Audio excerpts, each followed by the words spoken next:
உலகெங்கிலும் இருந்து இந்த நிகழ்வை பார்த்து கொண்டிருக்கின்ற சன் தொலைக்காட்சி நேயர்களுக்கு அன்பின் வணக்கம்.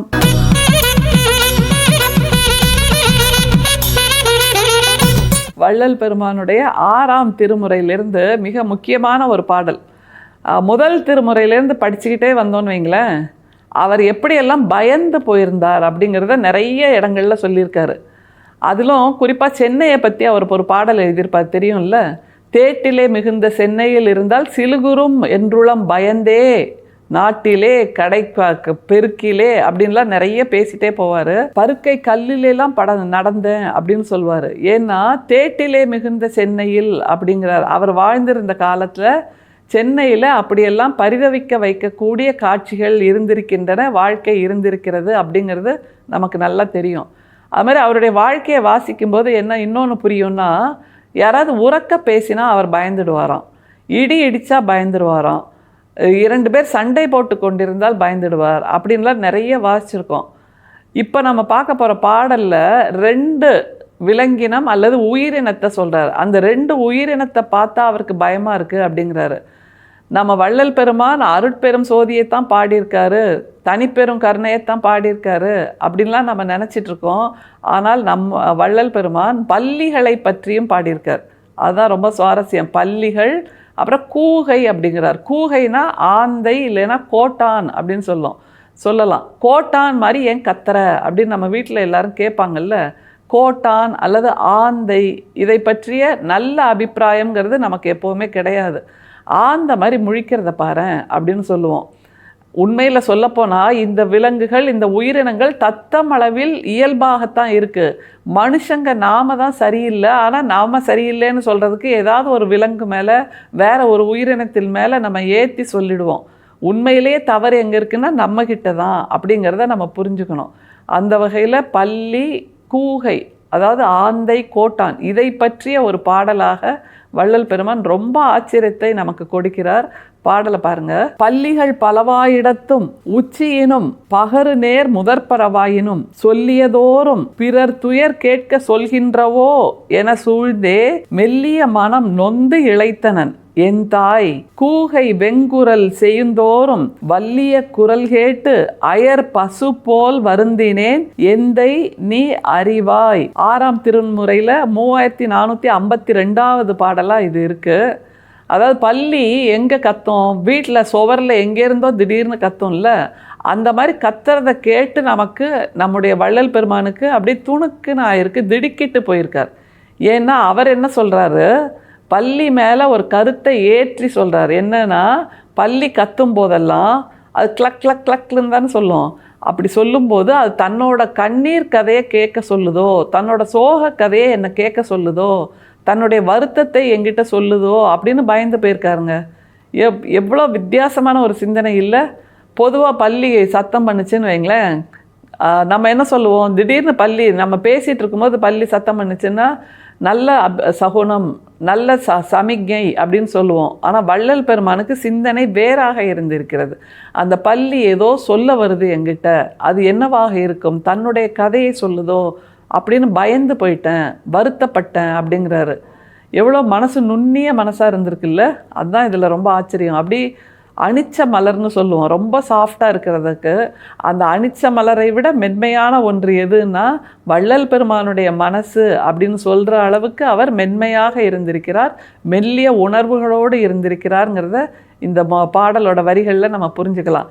திரும்ப பாருங்க, பல்லியை பற்றி அவர் என்ன சொல்றாங்கிறத பாருங்க. பல்லிகள் பலவாயிடத்தும் உச்சியினும் பகரு நேர் முதற்பலவாயினும் சொல்லியதோறும் பிறர் துயர் கேட்க சொல்கின்றனவோ என சூழ்ந்தே மெல்லிய மனம் நொந்து இளைத்தனன் எந்தாய். அது பல்லி எங்கேயோ இருந்து கிளக் கிளக்குன்னு சொல்லுது, ஆனால் அது தன்னோட கதையை சொல்லுது. கூடுதலாக மற்றவங்க கதையும் கேட்டுப்பாரு, மற்றவங்களோட கஷ்டத்தை கேட்டுப்பாருன்னு சொல்லுதோ, மற்றவர்களின் துயரங்களை என்னிடம் சொல்லச் சொல்கிறதோ, நான் கேட்க சொல்கிறதோ என்று பரிதவிச்சு போயிருக்கார். அவ்வளவு தூரம் அவருடைய மனசு இளகிய மனசாக இருக்கிறது. ஏன்னா அவர் தன்னை சுற்றி இருக்கின்ற எல்லோரையும் அந்த மென்மையான மனசுள்ளவர்களாக, தன்மையான மனசுள்ளவர்களாக, தாயுள்ளம் கொண்டவர்களாக, தந்தையின் கனிவு மிக்கவர்களாக மாற்ற வேண்டும் என்பதில்தான் முதல் நோக்கமாக இருந்தார் அப்படிங்கிறது தான் இதில் புரிஞ்சுக்க முடியும். அதனால தான் பல பாடல்களில் அவர் சொல்லியிருக்காரு, உறக்க பேசினால் அவருக்கு பயம் வருகிறது, கடிந்து வார்த்தைகளை சொன்னால் அவருக்கு பயம் வருகிறது, வல்லின வார்த்தைகளை பேசிவிட்டால் பயம் வருகிறது. பயம்னா எதுக்கு? என்ன பயம்? கோழைத்தனம் இல்லை. இப்படி நல்ல விஷயங்கள் நிறைய நாட்டில் இருக்கும்போது, நல்ல விஷயங்கள் நம்முடைய வாழ்க்கையில் இருக்கும்போது நீங்கள் இப்படி எதிர்மறையாக இருக்கிறீர்களே என்கின்ற அந்த அச்சம், அந்த எதிர்மறை மனிதர்களை எப்படி நேர்மறை மனிதர்களாக மாற்றுவது என்பதுதான் வள்ளல் பெருமானுடைய ஒரே நோக்காக இருந்திருக்கிறது என்பதனால்தான் பல்லிகள் கத்துறதுக்கு கூட அவர் பயந்து போயிருக்கார்.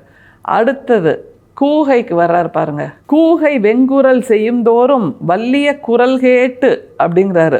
கூகை வெங்குரல் செய்யும் தோறும்னா கூகை அல்லது ஆந்தை இல்லை கோட்டான், இது எப்போங்க கத்தும்? இரவில் எல்லாரும் தூங்கிட்டு இருக்கும்போது எங்கே வெளிச்சம் இல்லையோ, எங்கே இருட்டு அப்பி கிடக்கிறதோ அந்த இடத்துல கூகை கோட்டான் ஆந்தை கத்தும். ஆந்தை அலறுது அப்படின்னு தானே நம்ம சொல்லுவோம். ஆந்தையோட குரலை கேட்டு பார்த்துருக்கீங்களா? அது கரகரகரன்னு தான் இருக்கும்.